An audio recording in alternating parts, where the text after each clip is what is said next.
ഈ ആരോഗ്യ മേഖലയിൽ വന്ന ഈ മാറ്റങ്ങൾക്കാണ് ആ കരിങ്കൊടിയെങ്കിൽ അത് പൂമാലയായിട്ട് ഞാൻ സ്വീകരിക്കുന്നു എന്നുള്ളതാണ്. അത് എൻ്റെ കണ്ണൂരിലെ ഉൾപ്പെടെ എൻ്റെ പ്രിയപ്പെട്ടവർക്ക് വേണ്ടി അതിനാണെങ്കിൽ അത് സ്വീകരിക്കുന്നു എന്ന് കേരളത്തിൻ്റെ ആരോഗ്യ മേഖലയെ താറടിച്ചു കാണിക്കാൻ ശ്രമിക്കുന്നത് ഞാൻ പറഞ്ഞില്ല. ഞാൻ അതിൻ്റെ കൂടുതൽ കണക്കുകളിലേക്ക് പോകുന്നില്ല. ഞാൻ ഇങ്ങോട്ട് വരുമ്പോൾ ചിലയിടത്ത് കരിങ്കൊടി കാണിച്ച് എന്തിനാണത്? ആ കരിങ്കൊടി നമ്മുടെ ഈ സ്ഥാപനം ഉൾപ്പെടെ, അതുപോലെ കണ്ണൂരിലെ ജില്ലാശുപത്രിയിലെ പുതിയ കിഫ്ബി ബ്ലോക്ക് സാധ്യമാക്കിയതാണെങ്കിൽ അതിനാണെങ്കിൽ, അവിടെ കാത്തലാബ് സാധ്യമാക്കിയതിനാണെങ്കിൽ, പെരിങ്ങോമിൽ ആ മലയോര മേഖലയിലെ കർഷകർക്ക് വേണ്ടി അവിടെ ഒരു കെട്ടിടം വെറും കെട്ടിടമല്ല കേട്ടോ, ഒന്നാന്തരം കെട്ടിടം സാധ്യമാക്കിയതിനാണെങ്കിൽ, പയ്യന്നൂരിലും കൂത്തുപറമ്പിലും മട്ടന്നൂരും ഉൾപ്പെടെയുള്ള എല്ലാ പ്രദേശങ്ങളും, എന്തിന് ഇരിട്ടിയിലും പേരാമ്പ്രയിലും പേരാവൂരും ഉൾപ്പെടെ ഉള്ള ഇടങ്ങളിൽ ഇടിഞ്ഞ് പൊളിഞ്ഞ് പോകാറായിരുന്ന കെട്ടിടങ്ങൾക്ക് പകരം ആധുനിക സൗകര്യങ്ങൾ ഉപകരണങ്ങളോട് കൂടി സാധ്യമാക്കിയതാണെങ്കിൽ, തലശ്ശേരിയിലെ മലബാർ ക്യാൻസർ സെൻ്ററിൽ റോബോട്ടിക് സർജറി ഉണ്ട്. എന്താണ് പ്രസക്തി? പുറത്ത് 8 ലക്ഷം രൂപ സ്വകാര്യ മേഖലയിൽ റോബോട്ടിക് സർജറിക്കാകുമെങ്കിൽ നമ്മുടെ MCCയിലും RCCയിലും സൗജന്യമായി ചെയ്തു കൊടുക്കുന്നു. എന്താണ് റോബോട്ടിക് സർജറിയുടെ പ്രസക്തി? പ്രിസിഷനാണ്. സൂക്ഷ്മമായിട്ട് ഏറ്റവും കറക്റ്റായിട്ട് പ്രിസൈസായിട്ട് സർജറി ചെയ്തു കൊടുക്കും. മലബാർ ക്യാൻസർ സെൻ്ററിന് കഴിഞ്ഞ ദിവസം രാജ്യ തലസ്ഥാനത്ത് വെച്ചൊരു അവാർഡ് കിട്ടി. രാജ്യത്തെ 10 കേന്ദ്രങ്ങൾ തിരഞ്ഞെടുത്തു.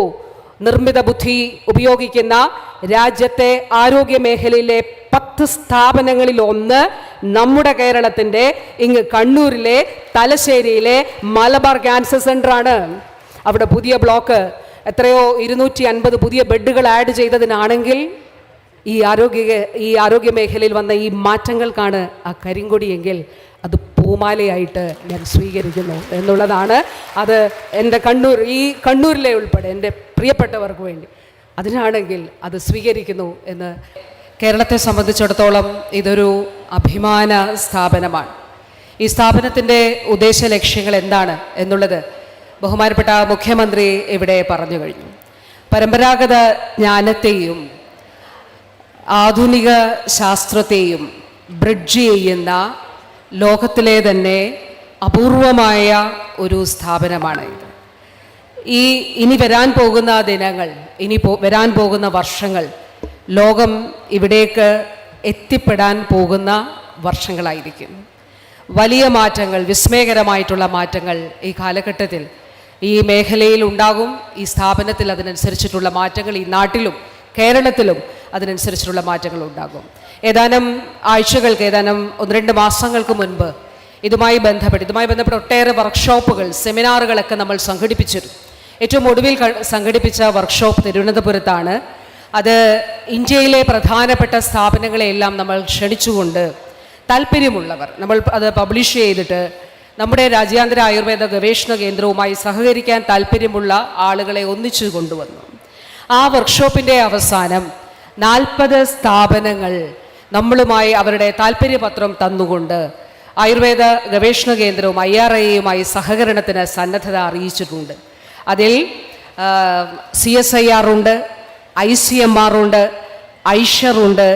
അങ്ങനെ രാജ്യത്തെ ഏറ്റവും പ്രമുഖമായിട്ടുള്ള സ്ഥാപനങ്ങളെല്ലാം തന്നെ ഏതാണ്ട് 40ഓളം സ്ഥാപനങ്ങൾ ഇതിനോടകം തന്നെ രാജ്യാന്തര ആയുർവേദ ഗവേഷണ കേന്ദ്രവുമായിട്ട് സഹകരണത്തിന് സന്നദ്ധത അറിയിച്ചു. ഇനി ശേഷിക്കുന്നത് സാങ്കേതികമായിട്ടുള്ള ഒരു കാര്യമാണ്. ആ സാങ്കേതികത്വം ഗവേണിംഗ് ബോഡിയിൽ അത് വെച്ചുകൊണ്ട് അതിന് അംഗീകാരം നൽകുക എന്നുള്ളതാണ്. നമ്മുടെ സംസ്ഥാനത്തിനകത്തുള്ള എല്ലാ ആരോഗ്യ സ്ഥാപനങ്ങളും, ഉദാഹരണത്തിന് മലബാർ ക്യാൻസർ സെൻ്റർ, കണ്ണൂരിൽ തന്നെയുള്ള തലശ്ശേരിയിലുള്ള മലബാർ ക്യാൻസർ സെൻ്റർ ആദ്യമായി ഇൻ്റഗ്രേറ്റീവ് റിസർച്ചിന് വേണ്ടിയിട്ടുള്ള താല്പര്യപത്രം നൽകുകയും അത് നമ്മൾ ആരംഭിക്കുകയും ചെയ്യുകയാണ്. ബഹുമാനപ്പെട്ട CM വളരെ കൃത്യമായി പറഞ്ഞ ഒരു കാര്യമുണ്ട്. ഈ കാലഘട്ടത്തിൽ നമ്മൾ പ്രത്യേകം ശ്രദ്ധ കൊടുത്ത ഒരു കാര്യമാണ്. പലപ്പോഴും ഗവേഷണങ്ങൾ ദ്വീപുകളായിട്ട് നിൽക്കും, ഒറ്റപ്പെട്ട ദ്വീപുകളായിട്ട് നിൽക്കും.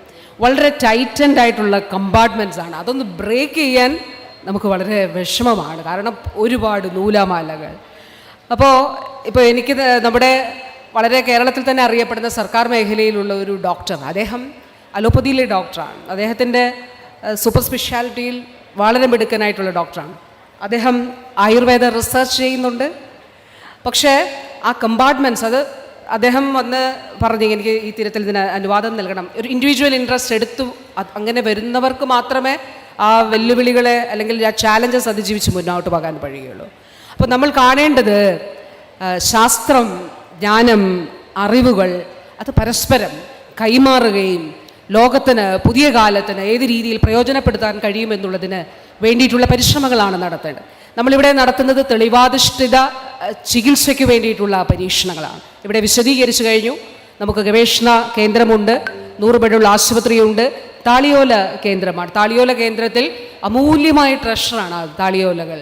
അപ്പോൾ അവിടെ 90,000 താളിയോലകൾ ഇതിനോടകം നമ്മൾ ഡിജിറ്റലൈസ് ചെയ്ത് കഴിഞ്ഞു. അതുകൂടാതെ നമുക്ക് DMEയുടെ ഡയറക്ടർ ആയുർവേദ മെഡിക്കൽ എഡ്യൂക്കേഷൻ്റെ കയ്യിൽ അവിടെ കുറേ താളിയോല ശേഖരങ്ങളുണ്ട്. നമ്മുടെ ആർക്കിയോളജിക്കൽ ഡിപ്പാർട്ട്മെൻറ്റിൻ്റെ കയ്യിലുള്ള കുറേ താളിയോല ശേഖരം, ചിലത് നമുക്ക് മൂവ് ചെയ്യിപ്പിക്കാനായിട്ട് കഴിയില്ല. അങ്ങനെയുള്ളത് നമ്മൾ ഡിജിറ്റലൈസ് ചെയ്ത് ഇവിടെ സൂക്ഷിക്കും. അതോടൊപ്പം വിവിധ കുടുംബങ്ങളിലുള്ള പരമ്പരാഗതമായി ഈ വൈദ്യ മേഖലയിലുള്ള കുടുംബങ്ങളിലുള്ള അവർ ട്രഷർ ചെയ്യുന്ന ആ താളിയോലകൾ അവർക്ക് സൂക്ഷിക്കാൻ കഴിയാത്ത ഇടങ്ങളിൽ നമ്മൾ സർക്കാർ ഏറ്റെടുക്കും. അതല്ല അവിടെ സൂക്ഷിക്കുന്നെങ്കിൽ അതിൻ്റെ ഡിജിറ്റലൈസ്ഡ് ആയിട്ടുള്ള പകർപ്പ് ഇവിടെ ലോകത്തിനും തലമുറകൾക്കും വേണ്ടിയിട്ട് സൂക്ഷിക്കുന്നതിന് വേണ്ടിയിട്ട് ഇവിടെ എല്ലാവിധമായിട്ടുള്ള സൗകര്യങ്ങളും ഒരുക്കിയിട്ടുണ്ട്. ജപ്പാനിൽ നിന്നുള്ള യൂണിവേഴ്സിറ്റികൾ ഉൾപ്പെടെ നമ്മളുമായിട്ട് സഹകരണത്തിന് സന്നദ്ധത അറിയിച്ചുകൊണ്ട് ഇവിടെ എത്തിയിട്ടുണ്ട്. അപ്പോൾ തീർച്ചയായിട്ടും ഇത് വളരെ വളരെ പ്രധാനപ്പെട്ട ഒരു ദിവസമാണ്. നമ്മുടെ ആയുർവേദ മേഖലയെ സംബന്ധിച്ച് ഈ ഘട്ടത്തിൽ ഒട്ടേറെ പ്രവർത്തനങ്ങൾ നമ്മൾക്ക് ഒന്ന് സ്റ്റാൻഡർഡൈസേഷനാണ് ഇതുമായി ബന്ധപ്പെട്ട് നമ്മൾ പറഞ്ഞാൽ. അപ്പോൾ നമ്മുടെ മരുന്നുകളുടെ സ്റ്റാൻഡർഡൈസേഷൻ നമ്മുടെ ഈ സ്ഥാപനവുമായി ബന്ധപ്പെട്ടും അത് നടത്തുന്നുണ്ട്. അപ്പോൾ ഒരേ മരുന്നുകൾ പലയിടത്തും പല കൂട്ടുകളായിരിക്കും, പല രീതിയിലായിരിക്കും അതിൻ്റെ ചേരുവകൾ കൂടുക, അതിന് സമാനതകൾ ഉണ്ടാകില്ല, അതിൽ വ്യത്യസ്തതകൾ ഉണ്ടാകും. അതിൽ തന്നെ ഏത് കമ്പോണൻറ്റിനാണ് ഏറ്റവും ഇഫക്റ്റീവ് എന്ന് ചോദിക്കുമ്പോൾ അവിടെയാണ് റിസർച്ചിൻ്റെ പ്രസക്തി അതിൽ നിലനിൽക്കുന്നത്.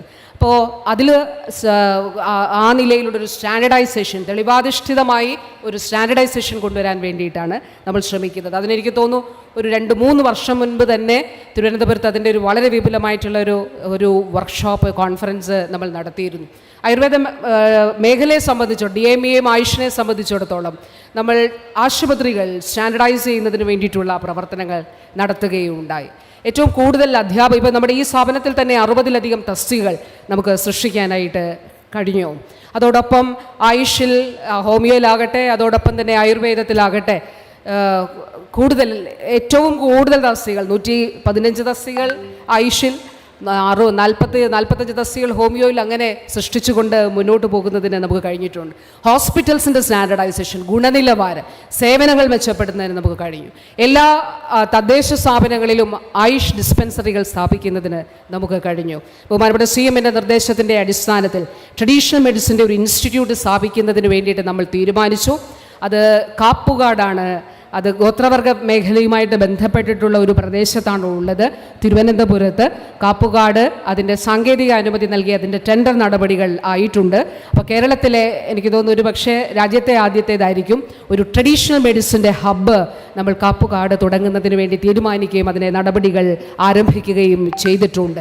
അതോടൊപ്പം തന്നെ ഈ ഒരു സ്ഥാപനവുമായി ബന്ധപ്പെട്ട് നമുക്ക് ഒട്ടേറെ വെല്ലുവിളികളുണ്ടായി. ഒന്ന്, നമ്മൾ ഇതിൻ്റെ പ്ലാനിങ്ങുമായി ബന്ധപ്പെട്ട് കണ്ടത് പ്രകൃതിയോട് ചേർന്ന് ഇവിടെ നമുക്ക് വെട്ടുകല്ല് ഏറ്റവും കൂടുതൽ കിട്ടുന്ന, ആദ്യം വന്ന പ്ലാൻ മൊത്തം മരങ്ങൾ കൊണ്ടുവന്ന് അതിൻ്റെ ഭിത്തികളെല്ലാം ചെയ്യുന്ന നിലയിലാണ് വന്നിരുന്നത്. പക്ഷെ നമ്മളിത് ഇവിടുത്തെ നമ്മളുടെ ഏറ്റവും സ്ട്രോങ് ആയിട്ടുള്ള ഏറ്റവും മനോഹരമായിട്ടുള്ള ആ വെട്ടുകല്ല് ഉപയോഗിച്ച് ചെയ്യുന്നതിന് വേണ്ടിയിട്ട് നമ്മൾ വീണ്ടും അത് പ്ലാനെല്ലാം മാറ്റി അതിനനുസരിച്ചുള്ള DPR തയ്യാറാക്കി. അതിന് ശേഷം അതിൻ്റെ മറ്റ് നടപടികൾ, ടെൻഡർ നടപടികളിലേക്ക് ഒക്കെ പോയി. പലതവണ ടെൻഡർ ചെയ്തു എടുക്കാൻ. കോവിഡിൻ്റെ ഒരു 2021-22 കാലയളവാണ്.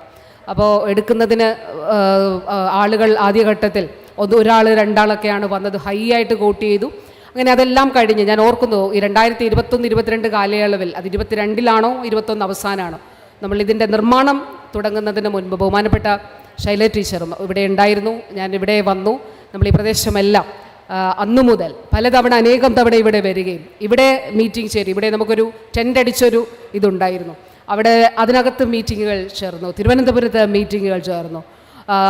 അതോടൊപ്പം തന്നെ ഓരോ ഘട്ടവും പിന്നെ ഇതിനൊരു സ്ട്രക്ചർ കൊണ്ടുവരും. ഗവേണിംഗ് ബോഡി, ഞാൻ ബഹുമാനപ്പെട്ട CM വല്യത്താൻ സാറിനെ ഇവിടെ ഓർമ്മിച്ചു. അദ്ദേഹം വളരെ ക്ഷീണാവസ്ഥയിലായിരിക്കുമ്പോൾ അദ്ദേഹത്തെ വിളിച്ചു. കാരണം ഈ ഗവേണിംഗ് ബോഡിയിലും നമ്മളിത് എങ്ങനെ വേണം ഇതിൻ്റെ ഭരണസമിതികൾ എന്ന് തീരുമാനിക്കുമ്പോൾ അതിൽ വെല്ലിത്താൻ സാറിൻ്റെ ഒരു വലിയ കോൺട്രിബ്യൂഷൻ, ഒരു ആശയത്തിൻ്റെ, അദ്ദേഹത്തിൻ്റെ ഒരു വിഷൻ ഇതിൽ വളരെ വ്യക്തമായിട്ടുണ്ടായിരുന്നു.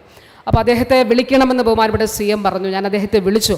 എന്നിട്ട് പറഞ്ഞു, നമ്മളിതിൻ്റെ ഈ സ്റ്റാറ്റ്യൂട്ടറി ബോഡീസ് കോൺസ്റ്റിറ്റ്യൂട്ട് ചെയ്യുവാണ്, അങ്ങ് വരണം. അപ്പോൾ അദ്ദേഹം വളരെ ക്ഷീണിതനായിരുന്നു. അദ്ദേഹം പറഞ്ഞു, ഞാൻ വരുന്നതിന് വേണ്ടിയിട്ട് ശ്രമിക്കാം എന്ന് അദ്ദേഹം പറഞ്ഞു. ഫിസിക്കലി എനിക്ക് പറ്റില്ല, ഞാൻ ഓൺലൈനിൽ വരാമെന്ന് പറഞ്ഞു. പക്ഷേ അധിക നാളുകൾ അദ്ദേഹത്തെ ഉൾപ്പെടുത്തിക്കൊണ്ടാണ് നമ്മുടെ ആദ്യ ഫയൽ പോയത്. പക്ഷേ ആ ഫയൽ ഉത്തരവാകുന്നതിന് മുൻപ് അദ്ദേഹം നമ്മോട് വിട പറഞ്ഞ അവസരത്തിൽ ഞാൻ അദ്ദേഹത്തിൻ്റെ ഓർമ്മകൾക്ക് മുന്നിൽ ആദരാഞ്ജലികൾ അർപ്പിക്കുകയാണ്. അതോടൊപ്പം തന്നെ പിന്നീട് ഇങ്ങോട്ടുള്ള അതിൻ്റെ ഏത് രീതിയിൽ വേണം മറ്റതിൻ്റെ പ്രവർത്തനങ്ങൾ എന്നുള്ളതൊക്കെ വളരെ കൃത്യമായി നിശ്ചയിച്ചുകൊണ്ടാണ് മുന്നോട്ട് പോയിട്ടുള്ളത്. തീർച്ചയായിട്ടും ഇത് ലോകത്തിനുള്ള സമ്മാനമാണ് എന്നുള്ളത് പ്രത്യേകമായിട്ട് ഓർക്കട്ടെ.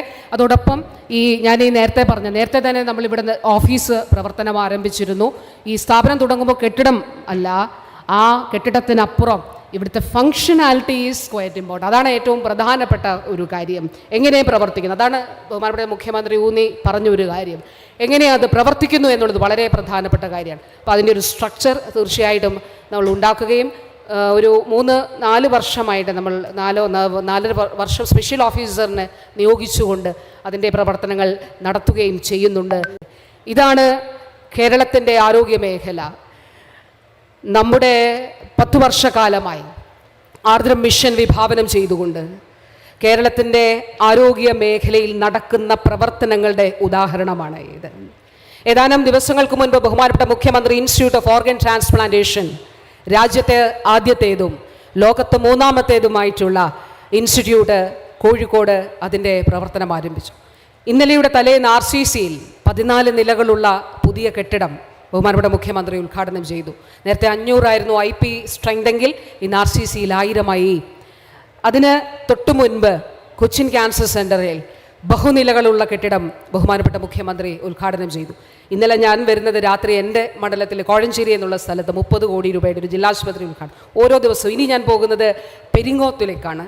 നമ്മുടെ കിഴക്കൻ മേഖലയിലെ ആളുകൾക്ക് ആശ്രയിക്കുന്ന താലൂക്ക് ആശുപത്രിയിൽ പുതിയ കാലത്തിൻ്റെ കെട്ടിടവും സൗകര്യങ്ങളും സാധ്യമാക്കി ഡയാലിസിസ് യൂണിറ്റ് ഉൾപ്പെടെ അതിൻ്റെ ഉദ്ഘാടനത്തിലേക്ക് വേണ്ടിയിട്ടാണ് പോകുന്നത്. ഈ ഒരു കാലഘട്ടത്തിൽ, ഈ ഒരു മാസം മാത്രം നോക്കിയാൽ, അപ്പോൾ ഇതിനു മുൻപ് ഉദ്ഘാടനം ചെയ്തിട്ടില്ലേ എന്ന് ചോദിച്ചാൽ ഉണ്ട്, ഇഷ്ടംപോലെ ഉദ്ഘാടനങ്ങൾ നടത്തിയിട്ടുണ്ട്.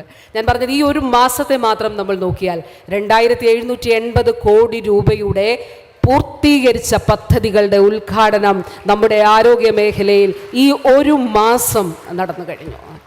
ഇതെന്തിനു വേണ്ടിയിട്ടാണ്, എന്തിനാണ് നടത്തുന്നത്? ഇതൊരു വിഷൻ്റെ അടിസ്ഥാനം. നമ്മൾ അടിസ്ഥാന സൗകര്യം ഒരുക്കുക, പുതിയ ചികിത്സാ സംവിധാനങ്ങൾ ഒരുക്കുക, നൂതന ചികിത്സാ സംവിധാനങ്ങൾ കൊണ്ടുവരിക, അതോടൊപ്പം ഗവേഷണം വളരെ പ്രധാനപ്പെട്ട കാര്യമാണ്. അപ്പോൾ ആയുർവേദവുമായിട്ടും അതോടൊപ്പം ഏത് ആരോഗ്യവുമായി ബന്ധപ്പെട്ട ശാസ്ത്രമേഖലയുമായി ബന്ധപ്പെട്ടും ഇത് വളരെ വളരെ പ്രധാനപ്പെട്ട ഒരു സ്ഥാപനമാണ്.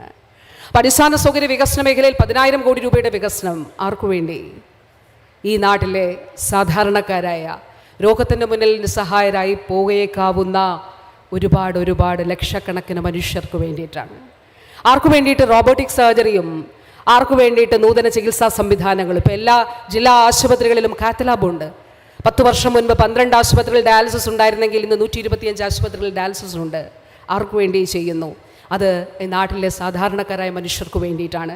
1600 കോടി രൂപ ഒരു വർഷം ചികിത്സയ്ക്ക് വേണ്ടി സർക്കാർ ചെലവഴിക്കുന്നുണ്ട്. അതുപോലെ തന്നെ ഗവേഷണത്തിൽ ഞാൻ MCCയുടെയും കൂടെ കാര്യം പറഞ്ഞിട്ട് നിർത്തിക്കൊള്ളാം. പക്ഷേ ഞാൻ ബഹുമാനിയായിട്ടുള്ള ബ്ലോക്ക് പഞ്ചായത്ത് പ്രസിഡന്റ് ഞാനിവിടെ വന്നപ്പോൾ എന്നോട് പറഞ്ഞു, ഇതിനെ ഈ ഉദ്ഘാടനത്തിൻ്റെ നിറം കെടുത്താൻ ചിലർ കുറേ ശ്രമം, ഇന്നലെയോ അതിൻ്റെ തലേന്നോ ഒക്കെ ശ്രമം തുടങ്ങി. ഞാനപ്പോൾ ചോദിച്ചു അതെങ്ങനെയാണ് എന്ന് ചോദിച്ചപ്പോൾ പറഞ്ഞു, ഇങ്ങോട്ട് വരുന്ന വഴിയിൽ 2 സൈഡിലും മാലിന്യം കൊണ്ടിടുകയാണ്. എന്തൊരു മനസ്സാണെന്ന് ആലോചിച്ച് നോക്കിയേ, എന്തൊരു മനസ്സാണ്. അപ്പം ഞാൻ ചോദിച്ചു അതെന്തിനാണ്? അപ്പോൾ 2 സൈഡിലും മാലിന്യം കൊണ്ടുവന്ന് നിറയ്ക്കുകയാണ്. എന്നിട്ട് ഇന്നലെ നമ്മുടെ ബ്ലോക്ക് പഞ്ചായത്തിൻ്റെയും നമ്മുടെ പഞ്ചായത്ത് അധികൃതരൊക്കെ അത് അവിടെ നിന്ന് എടുത്തു മാറ്റുന്ന സാഹചര്യവും ഉണ്ടായി. അപ്പോൾ ആ മനസ്സുകളുടെ വൈകൃതം എന്താണെന്ന് നമ്മളൊന്ന് ആലോചിച്ച് നോക്കണം. ആ മനസ്സുകളുടെ വൈകൃതം എന്താണ് എന്നുള്ളതൊന്ന് ആലോചിച്ച് നോക്കണം. ഇതാണ് കേരളത്തിൽ സംഭവിക്കുന്നത്. കേരളത്തിൻ്റെ ആരോഗ്യ മേഖലയെ താറടിച്ചു കാണിക്കാൻ ശ്രമിക്കുന്നത് ഞാൻ പറഞ്ഞില്ല, ഞാനതിൻ്റെ കൂടുതൽ കണക്കുകളിലേക്ക് പോകുന്നില്ല. ഞാൻ ഇങ്ങോട്ട് വരുമ്പോൾ ചിലയിടത്ത് കരിങ്കൊടി കാണിച്ച് എന്തിനാണത്? ആ കരിങ്കൊടി നമ്മുടെ ഈ സ്ഥാപനം ഉൾപ്പെടെ, അതുപോലെ കണ്ണൂരിലെ ജില്ലാശുപത്രിയിലെ പുതിയ കിഫ്ബി ബ്ലോക്ക് സാധ്യമാക്കിയതാണെങ്കിൽ അതിനാണെങ്കിൽ, അവിടെ കാത്തലാബ് സാധ്യമാക്കിയതിനാണെങ്കിൽ, പെരിങ്ങോമിൽ ആ മലയോര മേഖലയിലെ കർഷകർക്ക് വേണ്ടി അവിടെ ഒരു കെട്ടിടം വെറും കെട്ടിടമല്ല കേട്ടോ, ഒന്നാന്തരം കെട്ടിടം സാധ്യമാക്കിയതിനാണെങ്കിൽ, പയ്യന്നൂരിലും കൂത്തുപറമ്പിലും മട്ടന്നൂരും ഉൾപ്പെടെയുള്ള എല്ലാ പ്രദേശങ്ങളും, എന്തിന് ഇരിട്ടിയിലും പേരാമ്പ്രയിലും പേരാവൂരും ഉൾപ്പെടെ ഉള്ള ഇടങ്ങളിൽ ഇടിഞ്ഞ് പൊളിഞ്ഞ് പോകാറായിരുന്ന കെട്ടിടങ്ങൾക്ക് പകരം ആധുനിക സൗകര്യങ്ങൾ ഉപകരണങ്ങളോട് കൂടി സാധ്യമാക്കിയതാണെങ്കിൽ, തലശ്ശേരിയിലെ മലബാർ ക്യാൻസർ സെൻ്ററിൽ റോബോട്ടിക് സർജറി ഉണ്ട്. എന്താണ് പ്രസക്തി? പുറത്ത് 8 ലക്ഷം രൂപ സ്വകാര്യ മേഖലയിൽ റോബോട്ടിക് സർജറിക്കാകുമെങ്കിൽ നമ്മുടെ MCCയിലും RCCയിലും സൗജന്യമായി ചെയ്തു കൊടുക്കുന്നു. എന്താണ് റോബോട്ടിക് സർജറിയുടെ പ്രസക്തി? പ്രിസിഷനാണ്. സൂക്ഷ്മമായിട്ട് ഏറ്റവും കറക്റ്റായിട്ട് പ്രിസൈസായിട്ട് സർജറി ചെയ്തു കൊടുക്കും. മലബാർ ക്യാൻസർ സെൻ്ററിന് കഴിഞ്ഞ ദിവസം രാജ്യ തലസ്ഥാനത്ത് വെച്ചൊരു അവാർഡ് കിട്ടി. രാജ്യത്തെ 10 കേന്ദ്രങ്ങൾ തിരഞ്ഞെടുത്തു. നിർമ്മിത ബുദ്ധി ഉപയോഗിക്കുന്ന രാജ്യത്തെ ആരോഗ്യ മേഖലയിലെ 10 സ്ഥാപനങ്ങളിൽ ഒന്ന് നമ്മുടെ കേരളത്തിൻ്റെ ഇങ്ങ് കണ്ണൂരിലെ തലശ്ശേരിയിലെ മലബാർ ക്യാൻസർ സെൻ്ററാണ്. അവിടെ പുതിയ ബ്ലോക്ക് എത്രയോ 250 പുതിയ ബെഡുകൾ ആഡ് ചെയ്തതിനാണെങ്കിൽ ഈ ആരോഗ്യ മേഖലയിൽ വന്ന ഈ മാറ്റങ്ങൾക്കാണ് ആ കരിങ്കൊടിയെങ്കിൽ അത് പൂമാലയായിട്ട് ഞാൻ സ്വീകരിക്കുന്നു എന്നുള്ളതാണ്. അത് എൻ്റെ കണ്ണൂരിലെ ഉൾപ്പെടെ എൻ്റെ പ്രിയപ്പെട്ടവർക്ക് വേണ്ടി അതിനാണെങ്കിൽ അത് സ്വീകരിക്കുന്നു എന്ന് പറഞ്ഞുകൊണ്ട് നമുക്ക്, എൻ്റെ പ്രിയപ്പെട്ടവർ, ഇതൊരു വലിയ വിഷനാണ് നമ്മുടെ മുന്നിൽ യാഥാർത്ഥ്യമായിരിക്കുന്നത്. കല്ലിട്ടിട്ട് പോവല്ലല്ലോ നമ്മൾ ചെയ്യുന്നത്. നമ്മുടെ മുന്നിൽ കല്ലുകൾക്ക് മേൽ കല്ലുകൾ പണിതുകൊണ്ട് സൂക്ഷ്മതയോടെ നമ്മൾ ഒരു സ്ഥാപനത്തെ ഈ കാലത്തിന് വേണ്ടിയിട്ടല്ല, ഒരുപാട് കാലങ്ങൾക്ക് വേണ്ടി, അവിടെയാണ് നമ്മളിവിടെ സ്ലൈഡിൽ കണ്ടില്ലേ, ഈ സ്ഥാപനം ബ്രിഡ്ജ് ചെയ്യുന്നത് ക്ലാസിക്കൽ നോളജിനെയും പുതിയ മോഡേൺ സയൻസിനെയുമാണ്. എന്ത് മനോഹരമാണത്! പരമ്പരാഗത ജ്ഞാനത്തെയും അതോടൊപ്പം ആധുനിക ശാസ്ത്രത്തെയും ബ്രിഡ്ജ് ചെയ്യുന്ന ഒരു വലിയ സ്ഥാപനത്തിൻ്റെ മുറ്റത്തിരിക്കാനുള്ള, അല്ലെങ്കിൽ മുറ്റത്താകാണ് നമ്മളെല്ലാവരും ഉള്ളത് എന്നുള്ള അഭിമാനകരം, അതിൻ്റെ ഭാഗമാകാണ് നമ്മൾ. അത് തലമുറകൾക്ക് വേണ്ടിയിട്ടുള്ളതാണ് എന്നുള്ളത് മാത്രം പറഞ്ഞുകൊണ്ട് ഈ സ്ഥാപനത്തിൻ്റെ ഈ സാക്ഷാത്കാരത്തിൻ്റെ സന്തോഷത്തിൽ പങ്കെടുക്കാൻ വന്നു ചേർന്ന എല്ലാവരോടും ഹൃദയാഭിവാദ്യം അറിയിച്ചുകൊണ്ട് ടീമിനും എല്ലാവർക്കും നന്ദി അറിയിച്ചുകൊണ്ട് എൻ്റെ വാക്കുകൾ ചുരുക്കുന്നു. നന്ദി, നമസ്കാരം.